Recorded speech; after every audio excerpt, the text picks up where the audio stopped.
Assalamualaikum warahmatullahi wabarakatuh. Alhamdulillahirrabbilalamin. Wassalatu wassalamu ala asrofil anbiya'i wal mursalin Nabiyyina wa habibina Muhammadin wa ala alihi wa sahbihi ajma'in wa man tabi'ahum bi ihsani ila yaumiddin, amma ba'd. Perkenalkan, nama saya Muhammad Agus Majid Mahmudi, kelas ilmu dakwah B dari Prodi Psikologi Islam IAIN Kediri. Saya akan sedikit memberikan ceramah tentang konsep fitnah dalam Al-Quran. Al-Quran diturunkan untuk menjadi pegangan bagi mereka yang ingin mencapai kebahagiaan di dunia maupun di akhirat. Dan bahkan Al-Quran tidak diturunkan untuk keperluan satu umat atau umat dalam durasi satu abad saja, melainkan juga untuk keperluan seluruh umat manusia dan berlaku sepanjang masa. Oleh karena itu, luas ajarannya sama dengan luasnya umat manusia. Bagaimanapun, ajaran Islam merupakan salah satu risalah yang paripurna atau bukti keautentikan dan kelengkapan ajaran.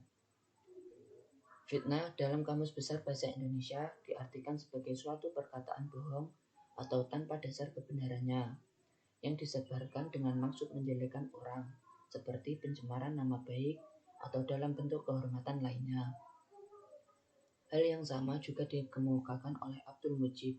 Ia menyatakan bahwa fitnah adalah menyiarkan berita tanpa dasar kebenaran yang hakikatnya hendak merugikan orang lain.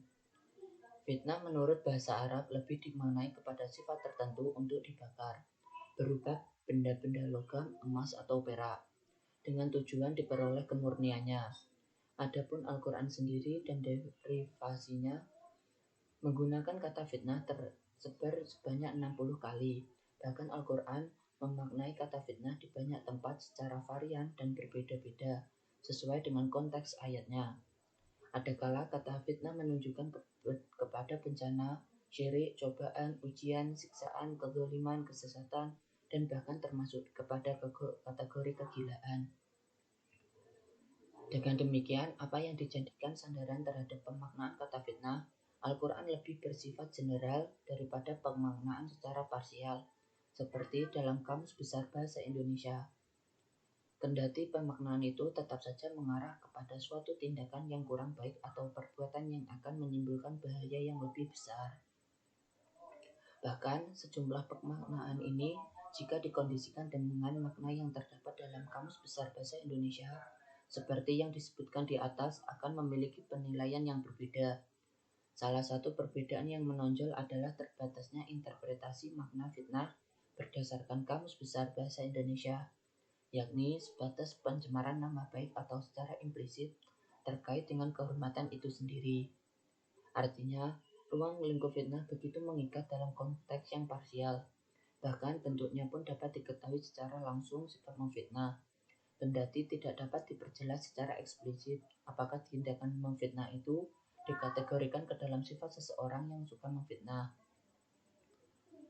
Al-Quran berdasarkan penjelasan Quraisy Shihab secara garis besar, ayat-ayat tentang fitnah banyak mengandung arti di dalam Al-Quran.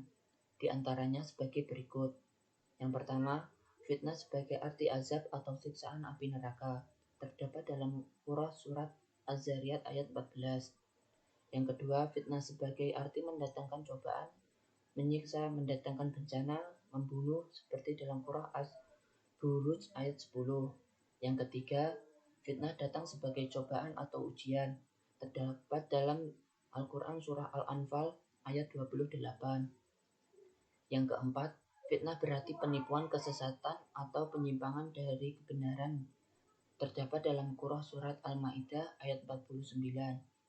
Yang kelima, fitnah berarti menimbulkan kekacauan, seperti mengusir sahabat dari kampung halamannya, merampas harta mereka, dan menyakiti atau mengganggu kebiasaan mereka beragama, atau fitnah di sini menjadi murtad, kafir, syirik. Terdapat dalam surah Al-Baqarah ayat 191.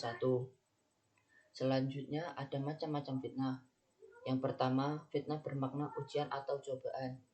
Pemaknaan fitnah dari segi ujian dan cobaan diantaranya ada yang menunjukkan berupa nikmat dan kesulitan.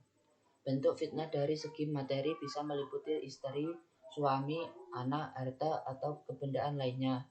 Sementara dari segi non-materi mencakup tipu daya setan, malaikat, kenyamanan, kematian, jabatan, rezeki, sosial, dan hukum.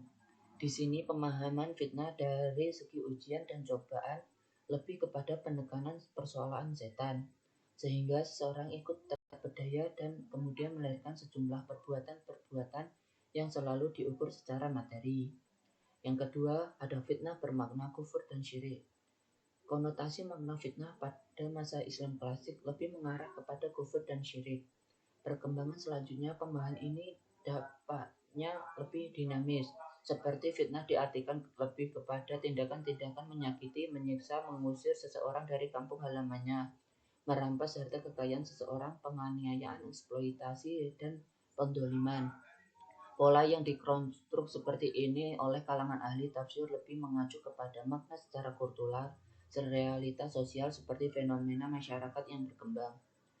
Yang ketiga, fitnah bermakna azab dan membakar.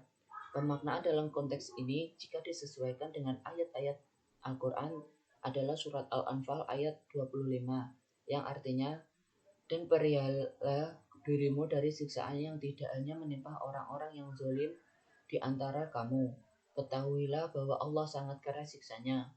At-Tabari menjelaskan bahwa dengan ayat ini Allah berkata kepada orang-orang yang beriman, takutlah wahai orang-orang yang beriman akan fitnah yang tidak hanya menimpa orang-orang yang zalim saja, yaitu orang-orang yang mengerjakan sesuatu yang telah dilarang, baik dosa-dosa besar yang berhubungan dengan sesama manusia maupun dosa-dosa yang berhubungan dengan Tuhan.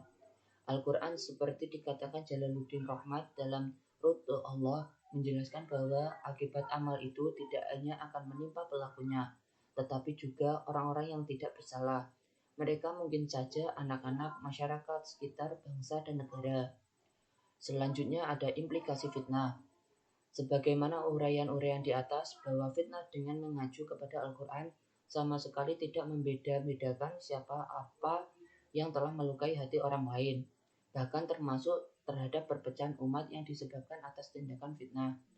Oleh karena itu, Al-Quran dengan petunjuk ayat yang terdapat dalam surah Al-Buruj ayat 10 dan ayat yang menerangkan tentang Ashabul Ukhdud, kisah para pembuat parit, telah menyiksa orang-orang yang beriman dengan api yang memiliki bahan bakar dan mereka tidak bertaubat serta menyesali atas kekufuran dan dosa-dosa yang telah mereka perbuat. Akibatnya, tentu mereka akan dimasukkan ke dalam neraka jahanam, sesuai firman Allah surat Al-Buruj ayat 10 yang berbunyi, Innal ladzina fatanul mu'minina wal mu'minati tsumma lam yatubu falahum 'adzabu jahannam wa lahum 'adzabul hariq. Yang artinya, sungguh orang-orang yang mendatangkan cobaan, bencana, membunuh, menyiksa kepada orang-orang mukmin laki-laki dan perempuan, lalu mereka tidak bertaubat, maka akan mendapat azab jahanam dan mereka akan mendapat azab neraka yang membakar. Maksud fitnah di sini mengarah kepada suatu berita dan berita yang dimaksud perlu diteliti kebenarannya. Bagaimanapun terkait suatu berita terkadang dapat memecah belah umat Islam dan menimbulkan pertikaian. Persoalan fitnah dengan dampak dan pengaruh yang begitu besar terhadap masyarakat oleh kalangan tafsir menggambarkan ikut melahirkan sejumlah pertikaian bagi baik dari segi materi maupun dalam konteks non-materi. Pertama, menurut Ibnu Abbas, masyarakat akan diuji sekali atau dua kali dalam setahun dengan penyakit. Yang kedua, menurut Mujahid, mereka diuji dengan musim paceklik atau gagal panen atau krisis ekonomi, bencana alam, serba kesulitan.